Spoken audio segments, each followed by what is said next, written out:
I'm as guilty as can be, and there's more.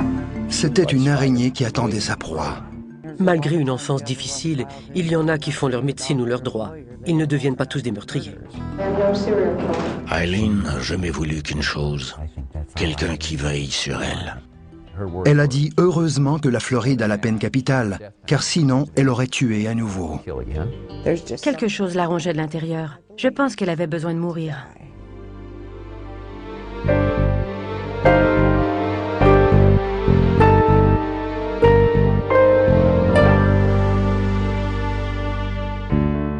En août 2002, quelques semaines avant son exécution, Eileen Carol Wuornos se confesse à Dieu dans sa cellule d'une prison de la Floride. Cher Seigneur Jésus, je sais que j'ai fait des choses méprisables dans ma vie. Et Seigneur Dieu, je sais que je mérite pleinement de pourrir en enfer. D'une écriture propre et régulière, elle énumère ses péchés: vol, prostitution et le meurtre de 7 hommes. Je m'approche de votre trône pour vous supplier de me pardonner le mal extrême que j'ai fait ici-bas.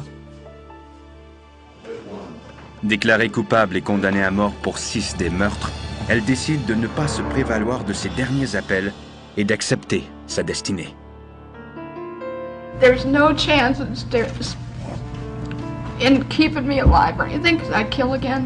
I have hate crawling through my system. Cette lettre donne un aperçu d'un esprit violent et révèle une vie qui a donné lieu à une espèce rare de criminels, une tueuse en série.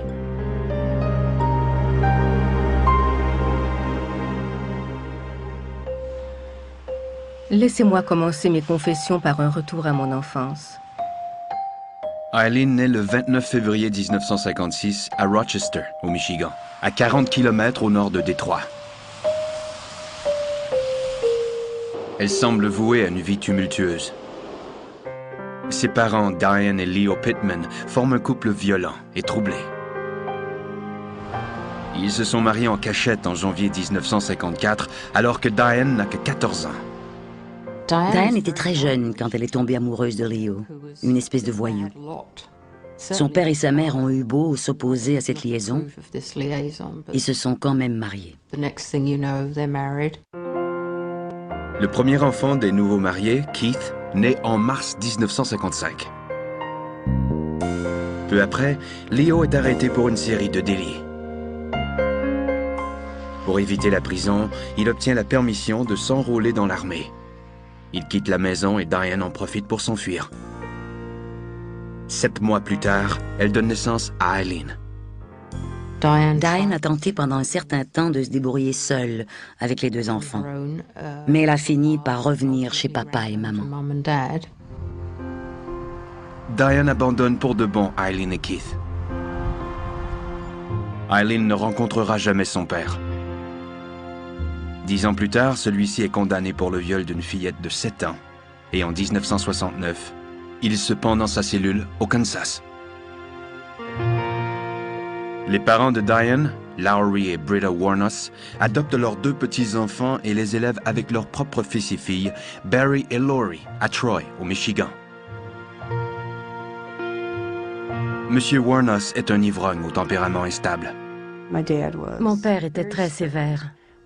Il nous donnait la fessée avec une ceinture, pantalon baissé, soi-disant pour nous discipliner. Il laissait tranquilles les autres enfants, mais il s'acharnait sur Eileen et Keith. Eileen est bientôt une jeune fille ravissante, aux cheveux blonds et aux yeux noisettes pétillants.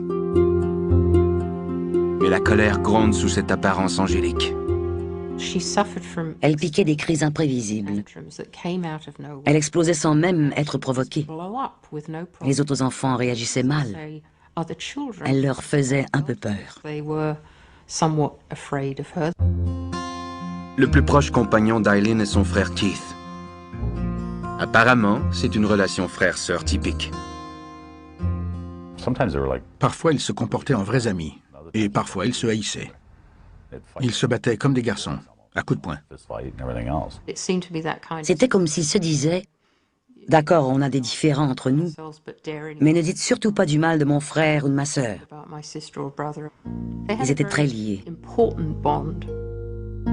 Mais sous la surface se révèle une dynamique beaucoup plus étrange. Seigneur Jésus, pardonnez-moi tous les péchés sexuels que j'ai commis alors que j'étais enfant. Eileen a 10 ans quand les deux enfants se livrent ensemble à des expériences sexuelles. Elle a eu des rapports avec Keith et apparemment elle était consentante. C'est arrivé plusieurs fois. Un garçon du voisinage les a même surpris. Dans le temps, je ne savais pas vraiment que c'était mal, et ce qu'ils faisaient au juste. Mais oui, ils avaient des rapports sexuels. Eileen semblait très heureuse et elle participait de plein gré à ces activités. Ils étaient tellement jeunes. Le mot semble peut-être déplacé, mais je dirais presque que c'était innocent. Eileen s'intéresse bientôt à d'autres garçons. Elle quitte furtivement la maison pour rencontrer les jeunes du quartier dans un établissement appelé The Pits. C'est là qu'on traînait ensemble. Parfois, la police nous chassait parce qu'on n'aurait pas dû être là. On faisait des feux de joie et les radios des autos beuglaient. On a beaucoup rigolé au Pits. Au début, Eileen n'est pas acceptée. Mais elle découvre vite une façon de s'intégrer au groupe. À 11 ans, elle a des rapports sexuels avec les garçons contre de la petite monnaie ou des cigarettes. Quand elle a vu qu'elle pouvait gagner de l'argent avec le sexe, activité qu'elle pratiquait sans remords, elle a monté une petite affaire. Avec l'argent, elle se procurait de la drogue et de la bière, question d'acheter des amis. Quand j'ai appris qu'elle se prostituait, je me suis dit, c'est quoi la prostitution? Quand je l'ai vue avec tout ce fric, j'ai compris. Tous les garçons savaient qu'ils pouvaient avoir des rapports sexuels avec elle. Ils ne la respectaient pas. À l'école, la jeune fille troublée a des notes médiocres. Ses grands-parents ignorent qu'elle vend son corps, mais ils savent que The Pits est pour elle une source d'ennui. Les affrontements avec son grand-père sont de plus en plus violents. Il arrive souvent qu'Eileen et son frère s'enfuient de la maison pour échapper à sa colère. On finissait par les trouver, on les mettait dans une sorte de centre d'éducation surveillé où ils restaient un bout de temps avant de rentrer à la maison. J'ai eu tellement de rapports sexuels avec les garçons étant jeune qu'il n'est pas surprenant que j'ai fini par me faire violer. En 1970, à l'âge de 14 ans, Eileen tombe enceinte. Elle prétendra plus tard qu'un homme du voisinage l'avait violée. Elle était enceinte de 6 mois quand ses grands-parents ont été mis au courant. Larry a tout de suite voulu confier l'enfant à l'adoption. Pour elle, la situation était claire. Les grands-parents d'Eileen la placent dans un foyer pour mères célibataires, le temps qu'elle accouche. En mars 1971, elle donne naissance à un garçon qui est immédiatement donné en adoption. Elle n'aurait jamais pu élever cet enfant. Elle ne s'opposait pas à l'adoption en soi, mais au fait qu'on lui enlevait l'enfant sans lui avoir permis de le voir et sans qu'on ait discuté de la situation avec elle.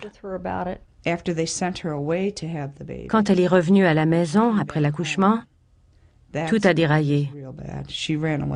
Elle s'est enfuie peu après, mais les autorités l'ont retrouvée et placée dans un centre pour mineurs. Quelques mois après le retour d'Eileen à la maison, Britta Warnos, sa grand-mère, meurt. Son grand-père décide alors de se débarrasser de l'intraitable adolescente. Peu après la mort de sa grand-mère, son grand-père l'a chassée de la maison.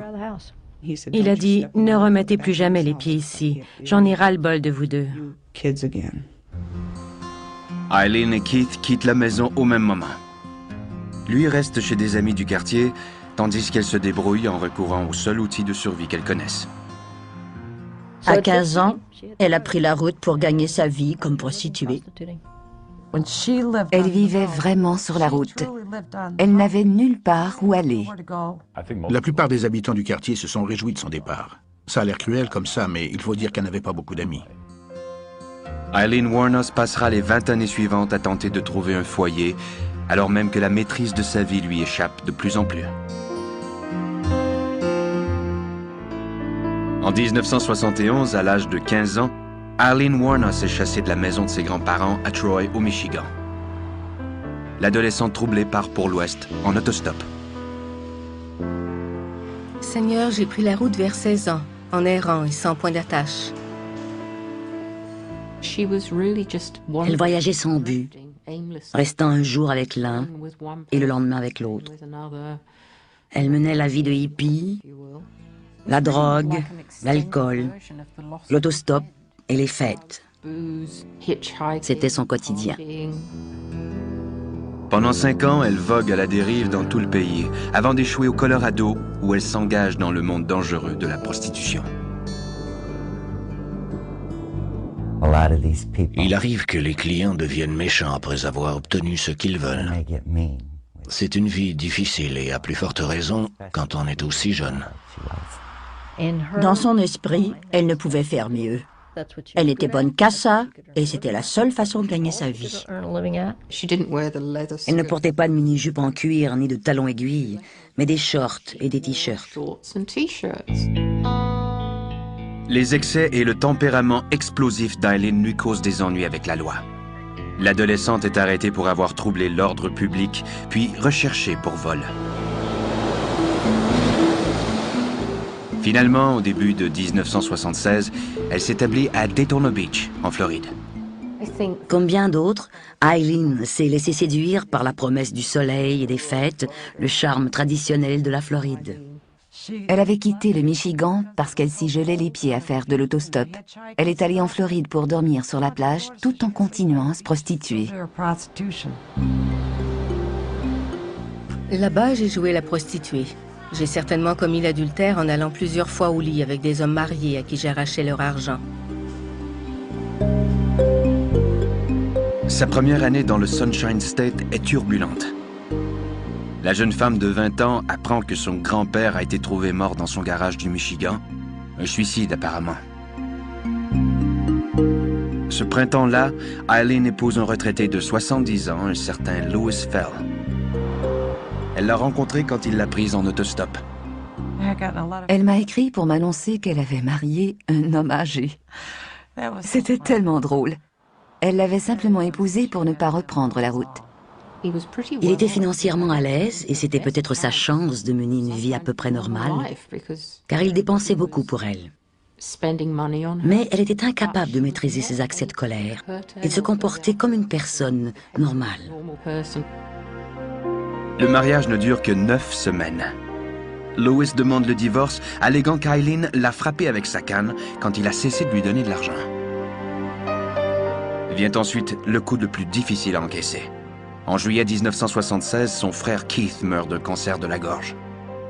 Elle adorait Keith, et ça lui a donné un coup terrible. Il était son allié. Malgré toutes leurs querelles, il lui était resté loyal. Eileen noie son chagrin dans l'alcool et reprend son vagabondage. Elle prend autant de clients que possible sur les bretelles des autoroutes floridiennes. Je ne voulais plus en entendre parler. Je ne savais pas où elle serait le lendemain, ni ce qu'elle allait faire. Peut-être serait-elle morte. En 1978, à l'âge de 22 ans, Eileen décide de mettre fin à sa vie misérable. Un après-midi, elle se tire une balle d'un revolver de calibre 22 dans l'abdomen. À l'hôpital, elle confie au médecin que ce n'est pas sa première tentative de suicide. Elle se rétablit de sa blessure, mais le suivi psychologique est pratiquement nul. 3 années plus tard, en mai 1981, elle fait un vol à main armée dans un petit centre commercial d'Edgewater, en Floride.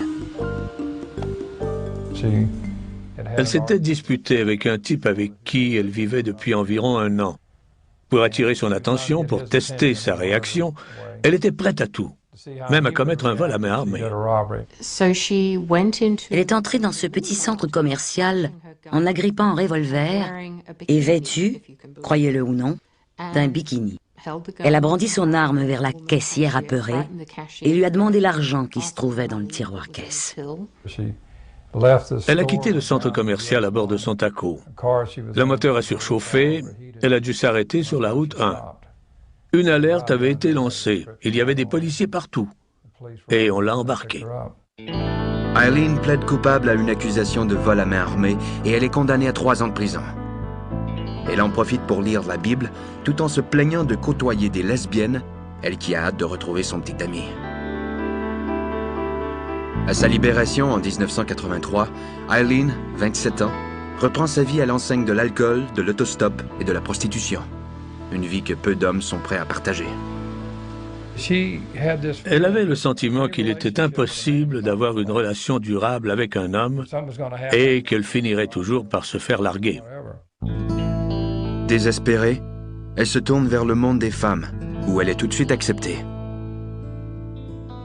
Je suis devenue lesbienne vers 28 ans et ça a été le début de graves ennuis. Au printemps de 1986, Eileen commence à draguer dans les bars de motards du sud de la Floride. Surnommée Lee par son nouveau cercle de connaissances, elle se fait vite une petite amie, Tyra Moore, âgée de 24 ans. C'est dans un bar de motards qu'Eileen a rencontré Tyra Moore, qui allait être la relation la plus romantique de toute sa vie. Elle était seule, j'étais seule. On a engagé la conversation et elle est venue chez moi le soir même. Elles ont fermé la porte de la chambre et elles sont restées là tout le week-end. Elles ne sortaient que pour casser la croûte. À partir de ce moment, elles ont été inséparables. Tyra a été la bouée que recherchait Eileen. Je ne suis pas sûre qu'elle était gay. Je pense qu'elle voulait expérimenter ce mode de vie pour voir s'il lui conviendrait. Les deux femmes vivent en nomade. Elles changent fréquemment d'adresse, une pièce dans l'appartement d'une amie, une caravane, une chambre de motel, parfois même la forêt. Le jour, Eileen est à pied d'œuvre sur les autoroutes où elle gagne quelques centaines de dollars par semaine. Quand j'ai découvert qu'elle se prostituait, j'ai voulu l'en empêcher, car c'était dangereux. Et je tenais à elle. Elle ne m'a jamais écouté. Eileen passe les soirées et les week-ends à la maison. Elle et Ty regardent la télévision ou prennent un verre dans un bar. Mais sa colère est toujours prête à éclater. Quand on allait à l'épicerie, par exemple, et qu'elle pensait que quelqu'un la regardait de travers, elle explosait. Elle disait « Pourquoi tu me regardes comme ça ?» C'était très embarrassant d'être avec elle en public. En dépit des sautes d'humeur d'Eileen, Ty tient le cap. Eileen l'appelle sa femme et elle est heureuse de pourvoir à ses besoins et de former avec elle un semblant de foyer. Eileen cherchait désespérément l'amour d'une autre personne.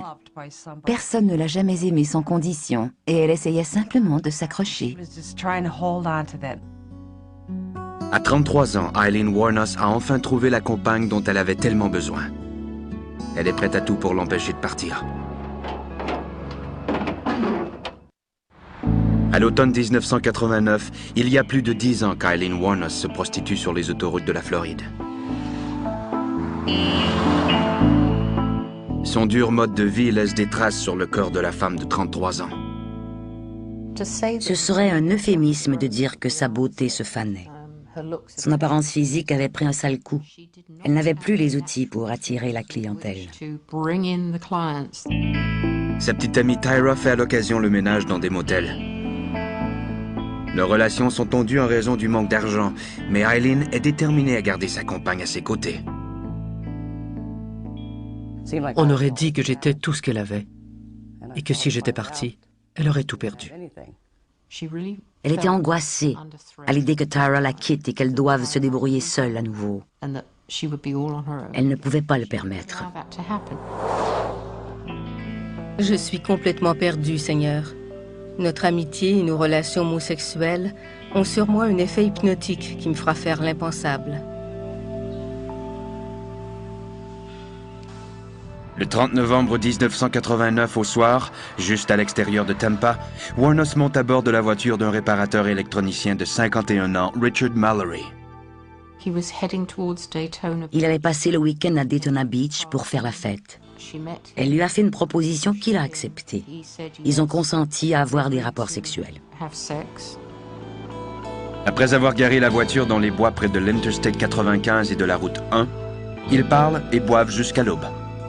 C'est alors seulement que Wuornos sort le revolver de calibre 22 qu'elle traîne sur elle et qu'elle tire à 4 reprises dans la poitrine et le dos de Mallory. Après avoir fait ses poches et pris son argent, Wuornos recouvre le corps sans vie d'un tapis trouvé non loin de là et prend la fuite dans la voiture de la victime. À la maison, elle met Tyra au courant. Elle m'a dit qu'elle avait tué quelqu'un. Je ne la croyais pas, à cause de la façon dont elle en parlait. Je ne pensais pas qu'elle en était capable. Plus tard ce jour-là, Eileen et son ami empilent tous leurs biens dans la voiture de Mallory, abandonnent leur chambre et emménagent ailleurs. Eileen a lavé la voiture en prenant soin d'effacer toutes les empreintes digitales. Elle a enfoui sous le sable les objets qui se trouvaient dans le véhicule avant de laisser la voiture plus loin. Le lendemain, la police trouve la voiture abandonnée de Mallory et 10 jours plus tard son cadavre dans le comté de Volusia. Mais les indices manquent et le dossier stagne. Tyra omet de rapporter à la police la confession de son amante et elle reste aux côtés de Wuornos. J'ai pensé qu'elle avait évacué la frustration de son système et que tout irait bien, quelles que soient les raisons de sa haine contre la société.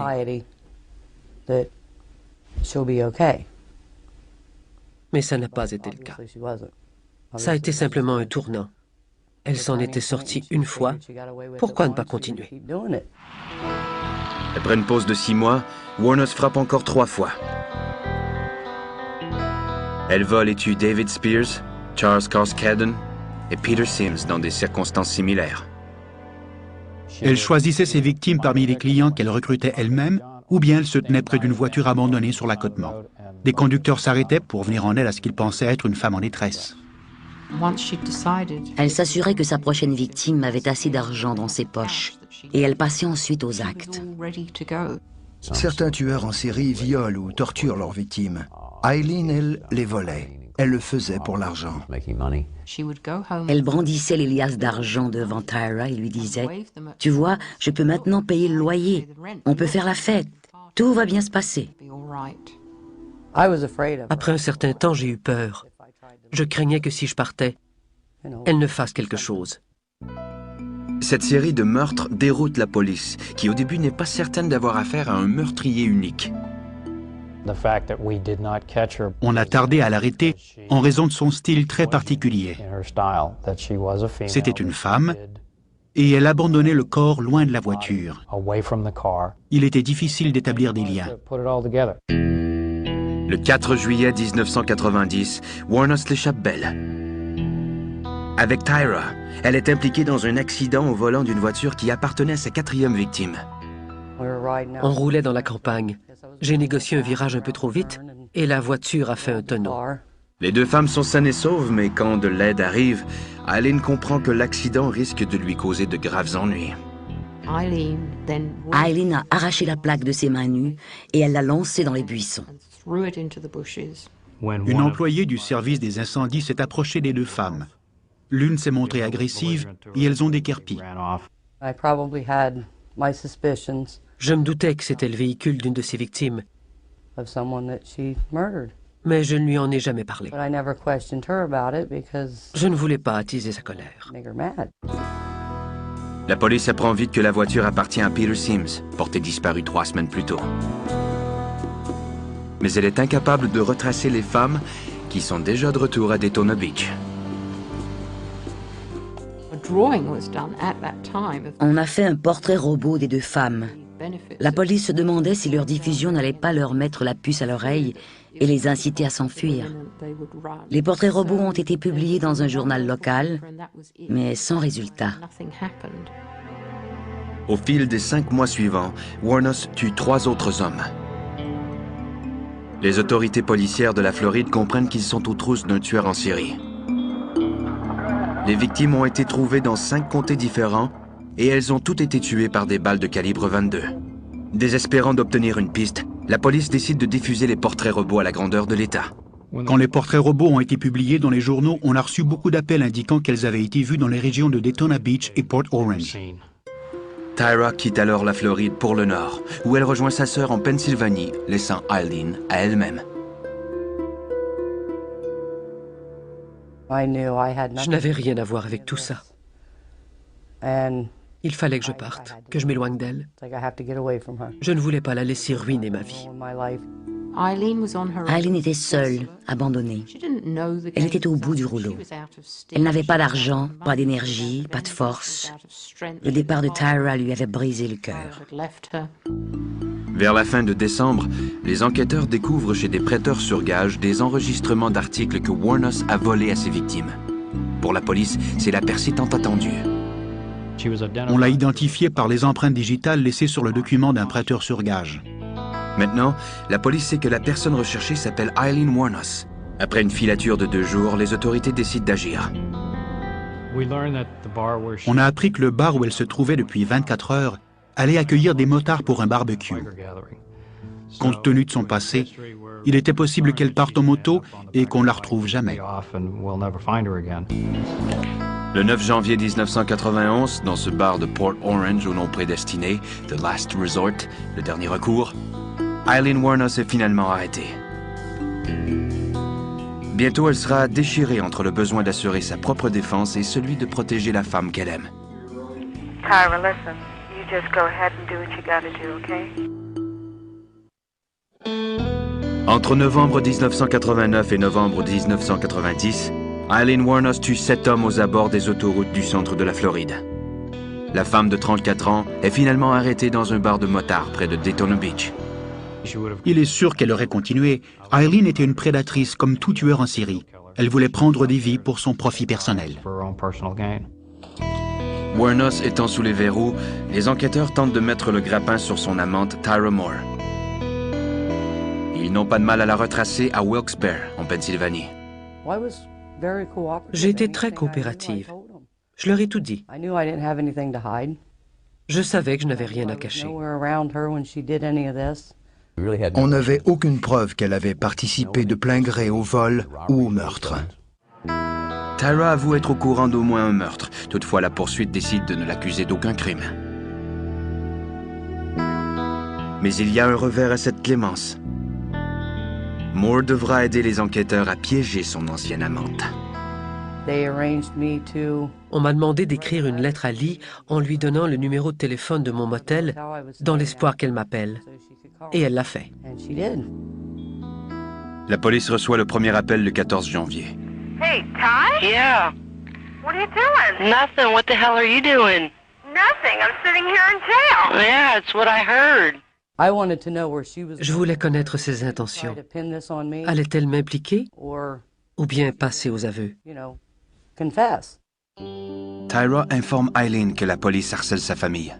There's been officials up at my parents' house asking some questions. Uh-oh. And I'm getting scared. I think what happened, see, there was pictures in the newspaper. Mm-hmm. And it was a case of mistaken identity. Avec le temps, Tyra se fait plus insistante. La police est à ses trousses et à celle de sa famille. Wuornos a l'intuition qu'elle est peut-être piégée. Listen, I gotta ask you something. Is there anybody in that room? No, just me. What? What? Is there anybody in your room? No. Eileen, qui écoute de sa prison les propos apparemment désespérés de son amante, perd de sa méfiance. Elle décide de protéger Tyra. I don't know whether I should keep on living or if I should... No, Ty, listen. What? You go ahead and let them know what you need to know if you want to know or anything. You're innocent. Listen, if I have to confess, I will. Le 16 janvier 1991, Eileen franchit le pas.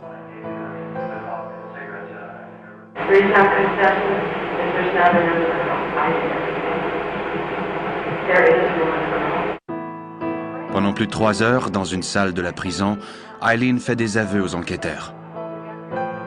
Elle fume, elle rit, elle pleure, et elle déballe son histoire pour protéger son amante. De toute évidence, son témoignage était spontané, mais parfois un peu décousu. I I'm telling you from the bottom of my heart, I'm telling you the truth about everything. I mean, I can't be any truthful. Tout au long de son témoignage, Wuornos ne tient aucun compte des conseils de l'avocat à qui on a confié son dossier. I told you, I don't care if you're here or not, I just want to let them understand that Tyra is very innocent. I don't want an innocent person hurt. Wuornos avoue avoir tué cet homme, mais elle prétend l'avoir fait en légitime défense. It got violent with me and I decided to defend myself.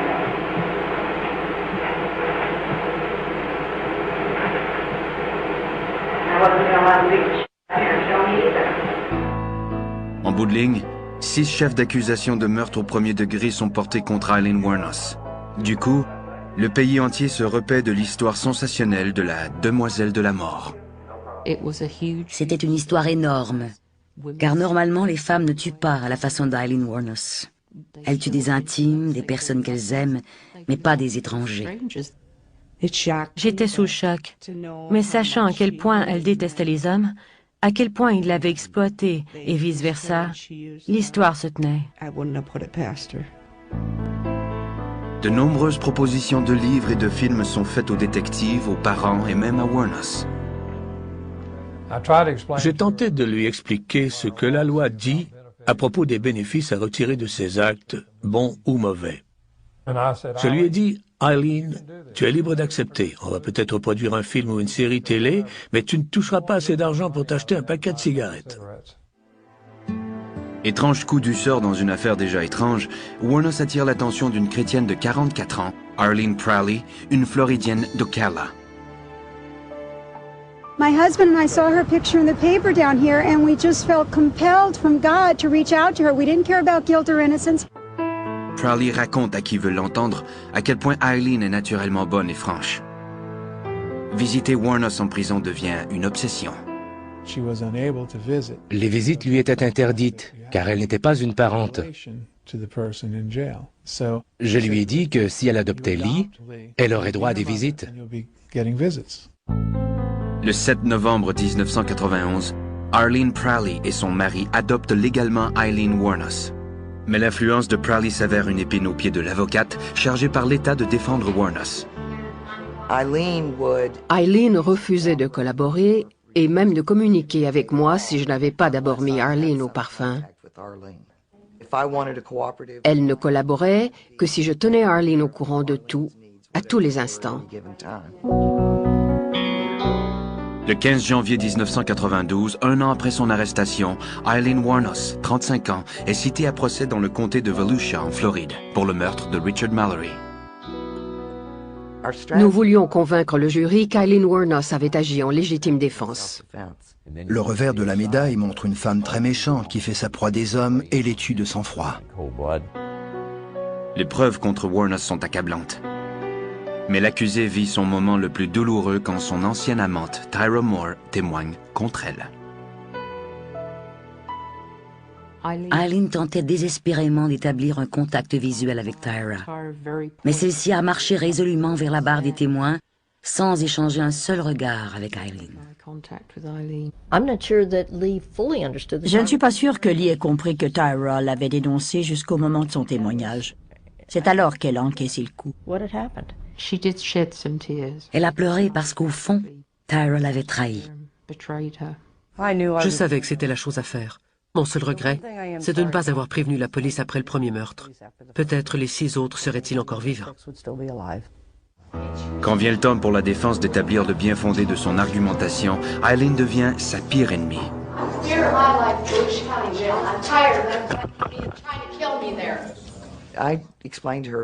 Je lui expliquai très clairement à de nombreuses occasions que son témoignage risquait d'être démoli en raison de sa personnalité, de son incapacité chronique à garder son calme. Wuornos, seule personne à témoigner en sa faveur, prétend que Richard Mallory l'a violée et torturée et qu'elle a tiré sur lui en légitime défense. He was coming toward me with his right arm, I believe, and I shot immediately, and I think I shot twice, as fast as I could. Mais durant son contre-interrogatoire, le jury a l'occasion d'entrevoir le tempérament explosif qui a empoisonné toute l'existence de Wuornos. Elle jouait la comédie de son mieux. Parfois, elle voulait donner l'impression d'une femme douce et innocente. Mais subitement, elle était prise d'un excès de colère. Sa crédibilité était nulle. Le 27 janvier, après moins de 2 heures de délibération, le jury rend son verdict. We, the jury, find the defendant, Eileen Carol Wuornos, guilty of first-degree premeditated murder and first-degree felony murder of Richard Mallard. Au moment où les jurés quittent la cour, Wuornos les invective. I was raped. I hope you get raped. Scumbags of America. Les jurés ont encore à l'esprit le souvenir de sa fureur quand commence le lendemain la phase du procès où Wuornos connaîtra sa peine. Des experts de la défense affirment que Wuornos souffre de troubles de la personnalité limite et qu'on devrait lui épargner la vie. Le jury n'est pas convaincu. Le 31 janvier 1992, Aileen Wuornos est condamnée à mort. Mais son histoire violente n'est pas terminée pour autant. Dans les années à venir, elle fera en sorte d'avoir le dernier mot. It's 7 counts of first-degree murder, 7 counts of robbery. But there's something else that needs to be told. Seigneur, me voici dans une situation extrêmement critique, avec 7 morts qui planent au-dessus de ma tête. En janvier 1992, Aileen Wuornos est trouvée coupable de meurtre au premier degré et condamnée à la peine capitale. Elle a 36 ans.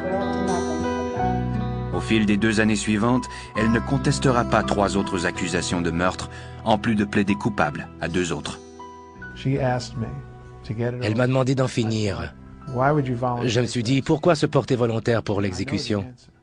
Mais je connaissais la réponse. Parce qu'elle ne voulait pas être coincée dans une pièce minuscule pendant 20 ans, jusqu'à l'épuisement des appels. Wuornos prétend dorénavant qu'elle a trouvé Dieu. Elle croyait en Dieu, au Seigneur. C'était son bon côté. Et elle croyait qu'elle irait au ciel. La Bible était sa raison de vivre, parce qu'elle contenait la réponse à la question qu'elle se posait. Comment atteindre Dieu? Même si Wuornos fait pression pour être exécutée, elle restera dans l'antichambre de la mort jusqu'à l'épuisement des appels automatiques. Elle passe son temps à lire la Bible et à dessiner des paysages à l'encre bleue. Arlene Prowley, qui a adopté Wuornos, disparaît de sa vie après qu'Aileen l'eut accusée de tenter de l'exploiter. Arlene a conservé tous les dessins qu'Aileen lui a envoyés parce qu'elle voulait ouvrir un musée pour y vendre les œuvres d'Aileen. Dawn Bodkins, qui connaît Aileen depuis l'adolescence, reste sa meilleure amie. Aileen ne cesse de lui écrire 4 lettres par jour parfois. Je ne lui ai jamais demandé pourquoi elle avait tué ces types. J'étais sa vie à l'extérieur, sa vie tout court. Je lui ai donné des photos, je lui ai donné la neige, le soleil, l'océan. Il y a une limite à ce que l'on peut faire quand on est enfermé 23 heures par jour. Aileen n'était en contact qu'avec de très rares personnes. Elle était esseulée. Elle avait soif de contact humain. En juillet 2001, Aileen Wuornos, 45 ans, comparaît devant le juge Michael Hutchison pour demander à l'État de mettre fin à la procédure d'appel et de procéder à l'exécution. So you do wish to, in essence, fire CCRC, terminate their representation. Absolutely, and stop the using taxpayers' money and stuff like that. It's just ridiculous. Dans l'espoir de hâter son exécution, elle déclare à la cour qu'elle n'a pas commis les meurtres en légitime défense, contrairement à ce qu'elle avait prétendu. I want to come clean and tell the world I killed those men first degree. Robbed and killed them to keep from any witnesses. Mais dans une interview accordée en prison à une station de télévision d'Orlando, elle jette une partie du blâme sur la police. De fait, 3 détectives ont fait l'objet d'une enquête avant son procès pour avoir tenté de conclure un marché avec des producteurs de films. society needs to know. And they need to investigate. Even if I'm dead and gone, they need to find out about. I think the cops knew who I was and let me become a serial killer. Elle était convaincue que c'était un coup monté, que les enquêteurs voulaient tellement jouer, comme elle disait, les gens riches et célèbres à Hollywood, qu'ils étaient prêts à laisser mourir des innocents pour favoriser leur propre ascension sociale. Le 1er avril 2002, la Cour suprême de la Floride décrète la fin de la procédure d'appel. Wuornos sera exécutée en octobre. Entre-temps, elle tente de s'arranger avec Dieu. Je viens à toi, moi qui ai passé ma vie dans le péché. Elle dresse la liste de ses nombreuses fautes, mais encore une fois, elle rejette une partie du blâme pour les meurtres sur d'autres personnes, dont son ancienne amante, Tyra Moore. J'ai rencontré Ty et elle a joué un rôle dans cette expérience. J'ai fumé, bu et juré plus que jamais et je me suis laissé emporter encore plus avant dans le mal. Le soir avant l'exécution, Dawn Botkins visite Wuornos en prison. Ça a été dur d'entrer, mais encore plus de sortir. J'ai demandé au gardien d'ouvrir la porte très vite, parce que je ne voulais pas regarder en arrière. Je l'ai entendu dire « Je t'aime, Dawn, on se reverra de l'autre côté ». J'ai dit « Je t'aime moi aussi ». Je ne me suis pas retournée. Le 9 octobre 2002, Aileen Wuornos est exécutée par injection létale à l'âge de 46 ans. Voici ses étranges derniers mots. « Je serai de retour avec Jésus le 6 juin, comme dans le film Independence Day, avec le gros navire-mère. Je reviendrai. » C'était sa façon de parler de Dieu. En plus, ça intriguait tout le monde. Elle a eu le dernier mot. Après l'exécution, Wuornos est incinérée. Dawn rapporte ses cendres au Michigan. J'ai planté cet arbre pour elle, et j'ai mis ses cendres ici. Après tous ses malheurs en Floride, il fallait qu'elle revienne à la maison parmi les gens qui l'aiment.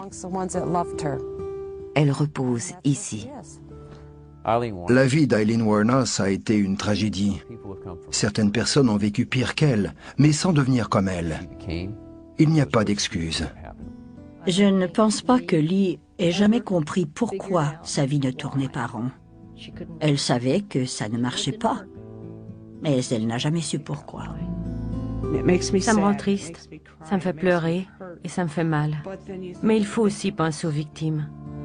Il y avait des oncles, des pères parmi eux, et c'était aussi des humains. Seigneur Dieu, je vous prie de me pardonner et de me donner la vie éternelle. Amen.